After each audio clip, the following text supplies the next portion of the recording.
जय शंकर के सब भक्तों को शंकर भगवान की कृपा से आज हम श्रवण महात्म के 7वें अध्याय की कथा करते हैं। सारे भक्त श्रद्धा से कथा को सुने और शंकर भगवान के आशीर्वाद प्राप्त करें। शंकर भगवान जी ने कहा कि हे सनत कुमार, अब उत्तम मंगलवार का व्रत कहूँगा, जिसके करने से हर मन की इच्छा पूरी होती है। उसका नाम मंगला गौरी व्रत है। यह सब पापों को नष्ट करने वाला है। विवाह के अनंतर पहले श्रावण महीने के शुक्ल पक्ष के पहले मंगलवार के दिन इस व्रत का शुभारंभ करें और संकल्प करें कि शंकर भगवान जी, मंगला गौरी माँ जी, आप जी का सदा भक्ति के साथ व्रत करूँगा। इससे सारी मन की इच्छाएं पूरी होगी। व्रत करें और मंगला गौरी का पूजन करें, षोडशोपचार पूजन करें और जो भी आपकी मन की इच्छा है मंगला गौरी के सामने प्रार्थना करें। इससे सारी इच्छाएं पूरी होंगी। आपके जीवन में, आपके कारोबार में, आपके विवाह में जो रुकावटें हैं सब दूर होंगी। फिर संत कुमार जी ने शंकर भगवान से पूछा कि हे शंभु, इस व्रत को पहले किसने किया?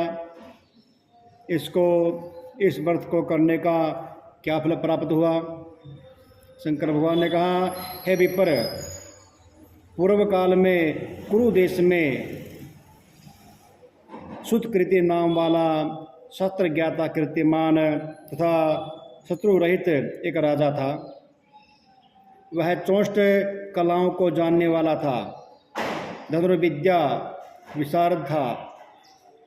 पुत्र सुख को छोड़कर उस राजा को सब आनंद था। संतान के लिए वह राजा बहुत चिंतायुक्त था।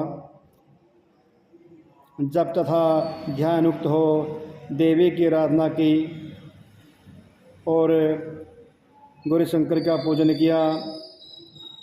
इसके उस तप से देवी प्रसन्न होकर उससे बोले, हे पुत्र, वर मांगो।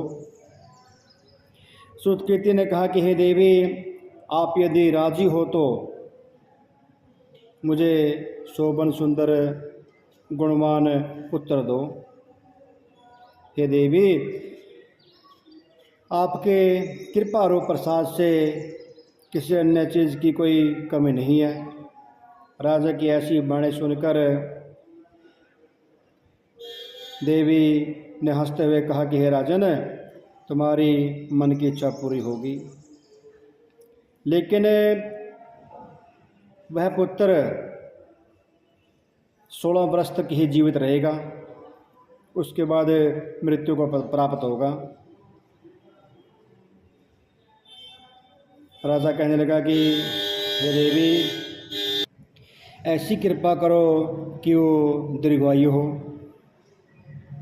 मंगला गौरी ने कहा, भगवान शंकर कृपा करेंगे।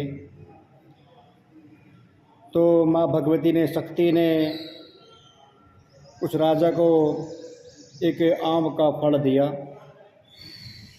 उससे कहा, वे अपनी स्त्री को खिला देना। तो मैया गौरी की कृपा से, मंगला गौरी की कृपा से 10वें महीने उसके एक पुत्र उत्पन्न हुआ और उसका नामकरण किया गया। सारे कार्य किए गए। लेकिन उस राजा को अति खुशी नहीं हुई, क्योंकि उसकी उम्र सिर्फ 16 साल की थी। उन दोनों ने चिंता हुई। जब लड़का 15 साल का हो गया, 16वां साल शुरू हो गया, उसके माता पिता को अति चिंता हुई। फिर उन्होंने लड़के के मामा को बुलाकर अपने बेटे को, चिरायु को, काशी जी पढ़ने के लिए भेज दिया। और जाते हुए कहा कि रास्ते में जहाँ भी ठहरो वहाँ पर दान पुण्य कर्म करते हुए जाना, शंकर भगवान की पूजा अर्चना करते हुए जाना। जब वो काशी जी को चले, जहाँ भी ठहरते वहीं पर दान पुण्य कर्म करते और शंकर भगवान की पूजा करते हुए जाते थे। और फिर जाते जाते रास्ते में आनंद नगर पहुँचे। वहाँ संपूर्ण समृद्धि से युक्त वीरसेन नाम का राजा था। उस राजा की कन्या संपूर्ण लक्षणों से युक्त मंगला गौरी नाम वाली रूप लावण्य उत्पन्न थी। उस समय बालिका सखियों सहित अपने गांव के समीप रमणीक बगीचे में खेल रही थी। उसी समय वह राजपुत्र चिरायु भी अपने मामा के साथ वहाँ पर रुके हुए थे। वे दोनों बालिकाओं को देखने की इच्छा से ठहर गए। इतने में मंगला गौरी की सखी भी आ गई और वो वन में क्रीड़ा करने लगी, खेलने लगी। इतने में एक सखी ने दुर्वचन से गुस्से से बोली। गुस्से में बोली तो मंगला गौरी ने चावल फेंक के मारे।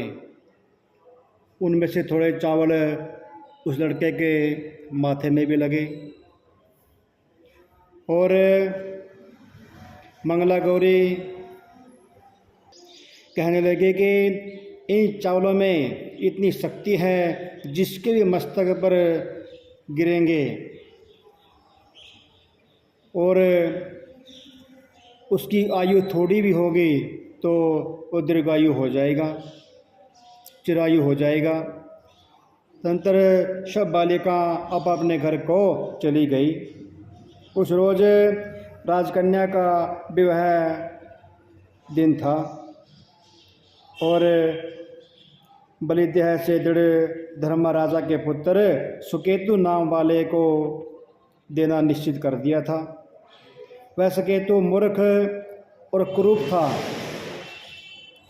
और वर पक्ष वालों को चिंता थी कि ये विवाह कैसे होगा। कन्या पक्ष के कोई विघ्न बाधा न डाल दे। इससे उन्होंने विचार किया कि चिरायु के समीप जाकर उसके मामा से कहा कि इस बालक को हमें दे दो, यह हमारा कार्य पूरा करेगा। इस भूमि पर परोपकार के तुल्य अन्य कोई नहीं है। यह वाणी श्रवण कर उसका मामा हृदय से राजू हो गया और उन्होंने पूर्व में वाटिका में बालिका की वाणी सुनी थी, लेकिन वर पक्षीय जोने से कहा कि आप लोग इस बालक को क्यों चाहते हो, कार्य सिद्धि के वास्ते मांगा जा रहा है और विवाह कार्य पूरा हो जाने के बाद इसे वापस ले जाना। और फिर चिरायु को वहाँ से ले जाकर विवाह कार्य सिद्ध किया। जब सप्तपदी आदि कार्य होने पर रात में गौरी शंकर के मंदिर में चिरायु पुत्र सुप्रसन्न चित्त से राजकन्या के साथ, राजकन्या मंगला गौरी के साथ वहाँ पर विश्राम किया। उसी रोज चिरायु का 16वां साल समाप्त हो गया। उसी रात को फिर सांप के रूप में काल आया। उसी समय देव योग से राजकन्या उठ गई और सर्प को प्रणाम किया और उनकी पूजा की, पीने के लिए दूध दिया और अर्चना की और मंगला गौरी से भी प्रार्थना की कि मेरे सुहाग की रक्षा करो, मेरे पतिदेव उस सर्प से जीवित हो, ऐसा कीजिए। उस समय उस सांप ने मंगला गौरी की कृपा से उसे जीवित छोड़ दिया। उस पर शंकर भगवान की अधिक कृपा हुई और वहाँ विश्राम किया और अपनी मुद्रिका उस कन्या को देकर चिरायु अपनी यात्रा पर चला गया। और जब कन्या सवेरे उठी, उठकर देखा कि वर यहाँ नहीं है, और जो वर पक्ष वाले थे उनको लड़का वहाँ दिखाया, तो लड़की ने उनको अस्वीकार कर दिया कि मेरा विवाह इसके साथ नहीं हुआ है। गौरीशंकर के मंदिर में जो बातें की हैं, जो खाया है, अगर उसके बारे में बताएगा तो हम इसे स्वीकार कर लूँगे, नहीं तो नहीं। तो उसको इसके बारे में कुछ भी पता नहीं था। उधर चिरायु भी काशी जी से विद्या ग्रहण करके वापस आ रहा था, और जब मंगला गौरी ने सिक्के के भीतर से उसे देखा तो कलोत्तर प्रसन्न होकर अपने माता पिता से कहा कि मेरे पति आ गए हैं। सुदगणों को बुलाकर राजा ने पूर्व कहे हुए सारी पहचान देखकर पवित्र मुस्कान वाली पुत्री को चिरायु को दे दिया। शिष्य लोगों सहित राजा के व्यवस्था कर वस्त्राराम आदि अशब गज रथ वाला बहुत सी चीज़ें दान में दिया। फिर वह चिरायु अपनी पति पत्नी एवं मामा के साथ कुल नंदन सेना सहित अपने नगर को गया। जब चिरायु के माता पिता ने प्राणियों के मुख से उसके आने का समाचार सुना तो विश्वास नहीं किया, क्योंकि भाग्य विपरीत कैसे हो सकता है। इसी बीच वह चिरायु माता तथा पिता के पास गया और प्रेम मगन हो चिरायु ने भक्ति द्वारा अपने माता पिता के चरणों में प्रणाम किया, और माता पिता ने उसे चिरायु को मस्तक चूमा और परमानंद प्राप्त किया। मंगला गौरी पुत्र वधू ने भी सास और ससुर को प्रणाम किया। पुत्र वधू को सास ने अपनी गोद में बिठाकर सब बातें पूछी। हे महामुने, मंगला गौरी ने पुत्र वधू ने श्रेष्ठ व्रत महात्म को और जो कुछ इतिहास था वह सब कह दिया।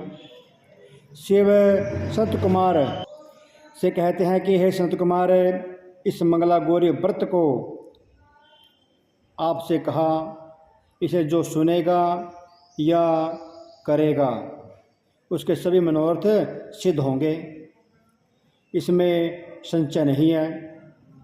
जिसकी जो इच्छा है वो पूरी होगी। संतानहीनों को संतान प्राप्त होगी, जिसको धन की इच्छा है धन प्राप्त होगा, जिसको पत्नी की इच्छा है पत्नी प्राप्त होगी। ये श्रद्धा भक्ति के साथ इस व्रत को करे। बोलो शंकर भगवान की जय।